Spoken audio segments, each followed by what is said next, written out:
এগুলা কি মাছের পেটা।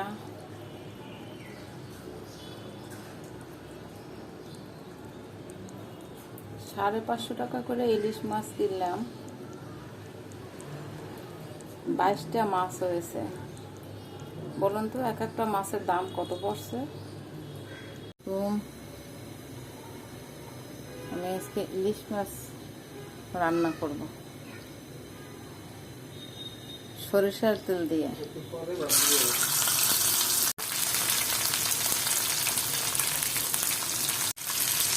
মাছগুলো ভাজা হয়ে গেছে।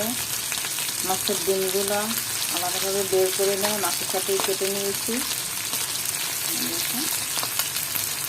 সরষের তেল আর পেঁয়াজটা দিলাম। ইলিশ মাছ রান্না করবো, ইলিশ মাছের ভিতরে তো রসুন দেওয়া যায় না। ইলিশ মাছ, তারপর চিংড়ি মাছে রসুন, আদা রসুন বাটা এগুলো দিতে হয় না। বাদামি কালার হয়ে গেছে, শুধু একটু পেঁয়াজ বাটা দেবো।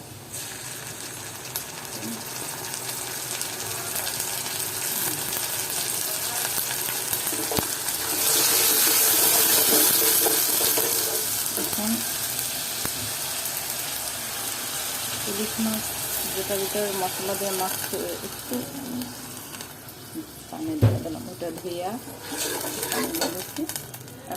দেবো লবণ, দেবো হলুদের গুঁড়ো,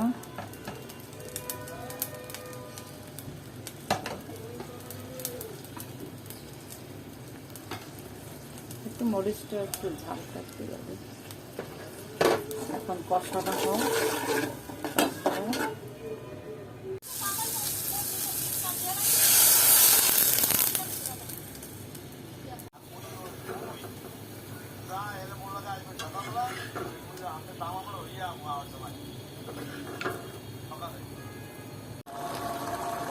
রান্না শেষ, একটু জিরা দেবো শুধু। আজান দিতে আছে, নামাজের রক্ত হয়েছে, তাড়াহুড়ো করে রান্না করলাম।